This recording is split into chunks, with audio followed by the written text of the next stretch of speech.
എല്ലാ സഹോദരങ്ങൾക്കും നമ്മുടെ യൂട്യൂബ് ചാനലിലേക്ക് സ്വാഗതം. അപ്പോൾ എന്തായാലും ഞാനിവിടെ ഒരു വാർത്ത സൈഡിൽ കൊടുക്കാം. അത് കേട്ടതിന് ശേഷം നമുക്ക് അതേക്കുറിച്ച് കൂടുതൽ കാര്യങ്ങൾ വ്യക്തമാക്കാം. തന്നെയാണ് കോടതി വിധി നടപ്പിലാക്കാനുള്ളതാണ്. താഴത്തെ തട്ടിലെ കോടതി വിധിയാണെങ്കിൽ നമുക്ക് സുപ്രീം കോടതി വരെ പോയി ഫൈറ്റ് ചെയ്യാം. എന്നാൽ ഇത് സുപ്രീം കോടതിയുടെ വിധിയാണ്. ആ വിധി നടപ്പിലാക്കുകയല്ലാതെ മറ്റൊരു വഴിയുമില്ല. ഈ കേസിന്റെ പശ്ചാത്തലം ആദ്യം മനസ്സിലാക്കുക. ശങ്കരൻ നായർ എന്ന പേരുള്ള ഒരാൾ 58 വർഷം മുൻപ്, ഇന്നോ ഇന്നലെ അല്ല, 58 വർഷം മുമ്പ്, ശങ്കരൻ നായർ ഇപ്പോൾ ജീവിച്ചിരിപ്പുണ്ടോ എന്ന് പോലും ഉറപ്പില്ല. 58 വർഷം മുമ്പ് ശങ്കരൻ നായർ എന്നൊരാൾ ഒരു കേസ് കൊടുക്കുന്നു പെരുമ്പാവൂർ മുനിസിപ്പൽ കോടതിയിൽ. ആ കേസിൽ ശങ്കരൻ നായർ ആവശ്യപ്പെട്ടത് കാളു കുറുമ്പൻ എന്ന പേരുള്ള ഒരാൾ തന്റെ കൈവശമുള്ള, തന്റെ ഉടമസ്ഥാവകാശത്തിലുള്ള 2 ഏക്കർ 65 സെന്റ് സ്ഥലം അനധികൃതമായി കൈവശപ്പെടുത്തിയിരിക്കുന്നു, ഒഴിപ്പിക്കണമെന്നാണ്.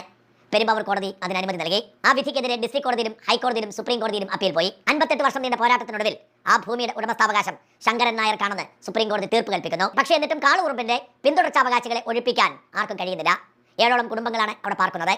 അവർ പറയുന്നത്, ഞങ്ങൾ 100 വർഷത്തിലധികമായി ഇവിടെ പാർക്കുകയാണ്, ഇത് ഞങ്ങളുടെ ഭൂമിയാണ്, ഇതെന്ത് നിയമം ഞങ്ങൾക്ക് മനസ്സിലാവുന്നില്ല, ഞങ്ങൾ പാവങ്ങളാണ്, ഞങ്ങൾ എന്ത് ചെയ്യാൻ എന്നാണ് അവരുടെ വാദം. പലതവണ കോടതിയിലെത്തുന്നു.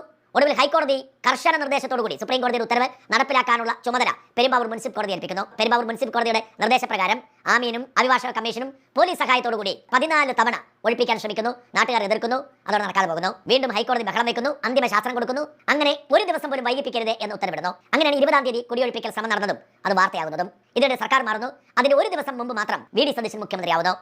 അപ്പൊ ഈ ഒരു വീഡിയോയിൽ പറയുന്ന ആ ഒരു സംഭവം എന്ന് പറഞ്ഞാൽ, ഏതാണ്ട് ഇവര് അനധികൃതമായിട്ടാണ് ഇവിടെ താമസിക്കുന്നത് എന്ന് പറഞ്ഞ് ഒരാൾ കേസ് കൊടുത്തിട്ടുണ്ടായിരുന്നല്ലോ. അപ്പൊ ആ ഒരു കേസ് കൊടുത്തിട്ട് ഏകദേശം ഒരു 56 57 എത്രയോ വർഷങ്ങളായിട്ടുണ്ട് കേട്ടോ. അത് അത്രയധികം വർഷങ്ങൾക്ക് മുമ്പാണ് ഇങ്ങനെ ഒരു കേസ് കൊടുത്തിട്ടുണ്ടായിരുന്നത്.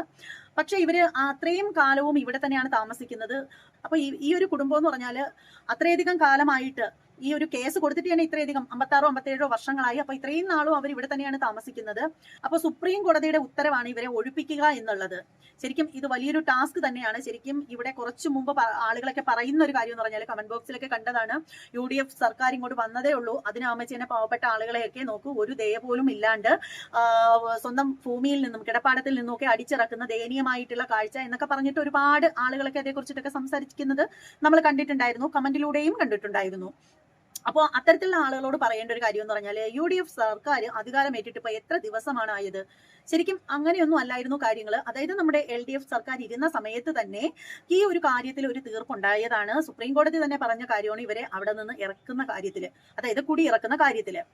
അത് പിന്നീട് നമ്മുടെ ആ ഒരു സമയത്ത് നമ്മുടെ സർക്കാരായിരുന്ന പിണറായി സർക്കാരൊന്നും അതേക്കുറിച്ചിട്ടൊന്നും വലിയ ലാഘവത്തോടു കൂടി എടുത്തില്ല എന്ന് എടുത്ത് പറയാതിരിക്കാൻ കഴിയില്ല. ആ ഒരു സമയത്ത് അല്ലെങ്കിൽ ആ ഒരു സർക്കാർ ഇടപെട്ട് കോടതിയെ ധരിപ്പിക്കുകയോ അവരെ അവിടെ കുടിയിറക്കുന്നതിനെ പറ്റിയിട്ട് അവർ ഇത്രയധികം വർഷമായിട്ട് അവിടെ കഴിയുന്നു എന്ന് പറഞ്ഞിട്ട് അവർക്ക് വേണ്ടിയിട്ട് സംസാരിക്കാനോ അല്ലെങ്കിൽ അവർക്ക് വേണ്ടിയിട്ട് എന്തെങ്കിലും ഒന്ന് ചെയ്യാനായിട്ട് നേരത്തെ ഇരുന്ന സർക്കാർ തയ്യാറായിരുന്നില്ല. അപ്പോൾ ഇപ്പോഴെന്ന് പറഞ്ഞാൽ ഇപ്പൊ പുതിയതായിട്ട് വന്ന ഒരു വിധി അല്ല അത്. നേരത്തെ തന്നെ ഇവരെ അവിടെ നിന്നും ഇറക്കുന്നതിനുള്ള ഒരു വിധി വന്നിട്ടുണ്ടായിരുന്നതാണ്. അതും ഹൈക്കോടതിയിൽ നിന്ന് വന്ന ഒരു വിധിയാണെങ്കിൽ പിന്നീട് പിന്നെയും നമുക്ക് എന്തെങ്കിലും ഒരു പ്രതീക്ഷ വെക്കാം, നമുക്ക് നേരെ സുപ്രീം കോടതിയിൽ പോവാമല്ലോ എന്നുള്ളൊരു കാര്യമെങ്കിലും ഉണ്ടായിരുന്നു. പക്ഷെ ഇതിപ്പോ നേരെ വന്നിരിക്കുന്നത് സുപ്രീം കോടതിയിൽ നിന്നാണ്. അപ്പൊ സുപ്രീം കോടതിയിൽ നിന്ന് ഇങ്ങനെ ഒരു ഓർഡർ വരുമ്പോ അത് പാലിച്ചേ മതിയാകത്തുള്ളൂ. കോടതിയെ നമ്മൾ ബഹുമാനിക്കേണ്ടത് അത്യാവശ്യമാണ്. കോടതി പറയുന്നത് നമ്മൾ അനുസരിച്ചേ മതിയാവൂ, അല്ലേ?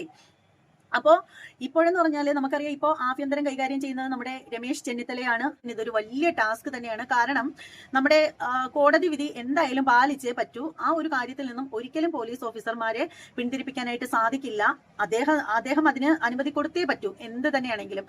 അതേസമയം ആ ഒരു വീട്ടുകാരെ സംബന്ധിച്ചിടത്തോളം അവര് വർഷങ്ങളായിട്ട്, അതായത് അവരുടെ എത്രയോ തലമുറകൾക്ക് മുമ്പ് തന്നെ അവിടെ തന്നെയാണ് താമസിക്കുന്നത്. അപ്പൊ അവർക്ക് അവിടെ നിന്നും പോകുന്നതിന് അവർക്ക് ഒരിക്കലും അവർ തയ്യാറാവില്ല. ഇപ്പൊ നമ്മൾ തന്നെ താമസിക്കുന്ന സ്ഥലത്ത് വന്നിട്ട് നിങ്ങൾ ഇവിടെ നിന്ന് പെട്ടെന്ന് ഒരു ദിവസം ഇറങ്ങി പോകണം എന്ന് പറഞ്ഞു കഴിഞ്ഞാൽ നമ്മൾ അതിന് ഒരിക്കലും തയ്യാറാവത്തില്ല. നമ്മൾ മാക്സിമം അവിടെ ഫൈറ്റ് ചെയ്യാൻ തന്നെ നോക്കും. അപ്പൊ ഇത് തന്നെയാണ് ആ ഒരു വീട്ടുകാരുടെ അവസ്ഥ. അവർക്ക് അവിടെ വിട്ടു പോകാനായിട്ട് സാധിക്കുന്നില്ല. എന്നാൽ സർക്കാരിനാണെങ്കിൽ കോടതി വിധി അംഗീകരിച്ചു കൊടുത്തേ മതിയാവൂ. അതിന് പാലിക്കാൻ വേണ്ടിയിട്ടുള്ള സഹായങ്ങളും ചെയ്തേ പറ്റൂ. അപ്പൊ അതിന് വേണ്ടിയിട്ട് പോലീസ് സഹായം തേടിയേ പറ്റൂ. അപ്പോൾ അവിടെയാണ് ഒരു മിസ്റ്റേക്ക് വരുന്നത്. പലരും പറയുന്നത്, ഇപ്പൊ ഈ ഒരു അവസരത്തിൽ കലക്ക വെള്ളത്തിൽ മീൻ പിടിപ്പിക്കുക എന്നുള്ള രീതിയിൽ നമ്മുടെ LDFന്റെ ആളുകളൊക്കെ ഇരിപ്പുണ്ട്. അപ്പൊ അവരൊക്കെ എന്ന് പറഞ്ഞാൽ UDF കയറിയതല്ലേ ഉള്ളൂ. ഇവര് കയറിയ ഉടനെ ഇങ്ങനെ ഇവരെ ഒഴിപ്പിക്കാൻ വേണ്ടിയിട്ടുള്ള കാര്യങ്ങളൊക്കെ ചെയ്യുന്നു എന്നൊക്കെ വരുത്തി തീർക്കാൻ വേണ്ടിയിട്ട് പലരും ശ്രമിക്കുന്നുണ്ട്. അപ്പോൾ ഇവിടെ പറയേണ്ട ഒരു കാര്യം എന്ന് പറഞ്ഞാൽ, സർക്കാരിന് ചെയ്തു കൊടുക്കാൻ പറ്റുന്ന ഒരു കാര്യം എന്ന് പറഞ്ഞാൽ, അവരെ അവിടെ നിന്ന് അടിച്ചു പായിക്കുകയല്ല ചെയ്യേണ്ടത്. അവരെ എങ്ങടമില്ലാതെ, എങ്ങും പോവാൻ ഒരു ഇടവുമില്ലാതെ അവരെ അവിടെ നിന്ന് അശരണരെ പോലെ അല്ലെങ്കിൽ അഭയാർത്ഥികളെ പോലെ അവരെ അവിടെ നിന്ന് ഇറക്കി വിടുക അല്ല ചെയ്യേണ്ടത്.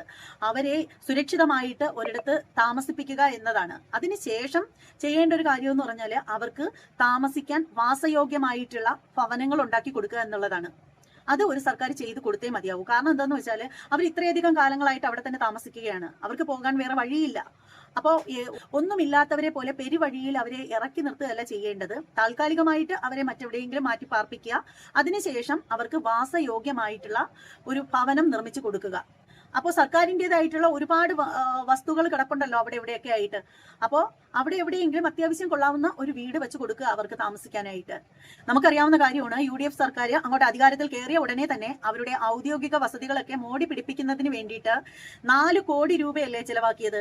അപ്പോൾ ഈ ഒരു 4 കോടി രൂപ നിങ്ങളുടെ ആവശ്യത്തിന് വേണ്ടിയിട്ട്, ആവശ്യമല്ല അനാവശ്യത്തിന് വേണ്ടിയിട്ട്, ആർഭാടം കാണിക്കാൻ വേണ്ടിയിട്ട് ചിലവാക്കിയ സ്ഥിതിക്ക് നിങ്ങൾക്ക് ഒരു 10 ലക്ഷം രൂപ, ഒരാളുടെ ഒരു വീടിന് ഒരു 10 ലക്ഷം രൂപ വെച്ച് നോക്കിയാലും എത്ര കുടുംബങ്ങളുണ്ട്? അവർക്ക് സുഖമായിട്ട് നിങ്ങൾക്ക് വീട് വെച്ച് കൊടുക്കാനായിട്ട് സാധിക്കുകയില്ലേ? സർക്കാരിന്റെ ഭൂമിയില്ലേ? അപ്പൊ അങ്ങനെ എന്തെങ്കിലുമൊക്കെ ചെയ്യുക, പെരുവഴിയിൽ ഇറക്കി വിടാതിരിക്കുക. അതാണ് ചെയ്യേണ്ടത്. ഒരു സർക്കാർ എന്നുള്ള നിലയിൽ നിങ്ങളുടെ ഉത്തരവാദിത്വം തന്നെയാണ്. നേരത്തെ ഇരുന്ന സർക്കാർ അത്തരത്തിലുള്ള ആളുകളെയൊക്കെ മുഖം തിരിച്ചു പിടിച്ചതിന്റെ അടിസ്ഥാനത്തിലാണ് അവരെ ജനങ്ങളുടെ ഹൃദയത്തിൽ നിന്നും അതുപോലെ തന്നെ അധികാരത്തിൽ നിന്നും ചവിട്ടി താഴെ ഇറക്കിയത്.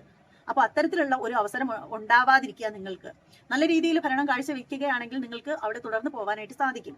അത് അല്ല എന്നുണ്ടെങ്കിൽ 5 വർഷം കഴിയുമ്പോൾ പകരം മറ്റാരും വരും. അതിന് ആ ഒരു കാര്യത്തിൽ യാതൊരു തർക്കവുമില്ല. കൂടുതലായിട്ട് ഒന്നും പറയാനില്ല.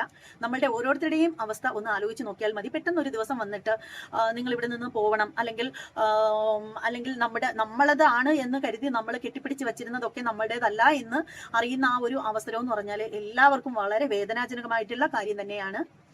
ഇതുപോലെ തന്നെയാണ് വഖഫ് നിയമത്തിന്റെ കാര്യം വന്നപ്പോഴും ഞാൻ പറഞ്ഞിട്ടുണ്ടായിരുന്നത്. ആർക്കും ഒന്നും നഷ്ടപ്പെടാതിരിക്കട്ടെ. എന്തായാലും ഇനിയെങ്കിലും ഇതൊക്കെ ജനങ്ങൾ മനസ്സിലാക്കണം. ഒരു പാഠമായിട്ട് തന്നെ വെക്കണം. അതായത് ചില ആളുകളൊക്കെ സർക്കാരിൻ്റെതായിട്ടുള്ള മിച്ചഭൂമിയിൽ കൊണ്ടുവന്ന് വീട് വെക്കും, കടകൾ കെട്ടും.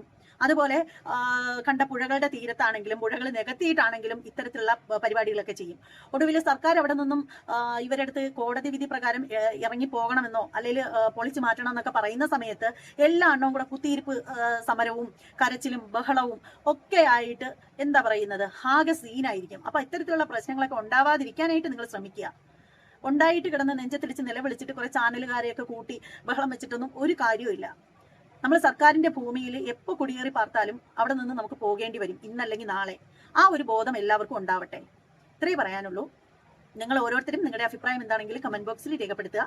മറ്റൊരു വീഡിയോ ആയിട്ട് കാണുന്നത് വരെ എല്ലാവർക്കും ബൈ.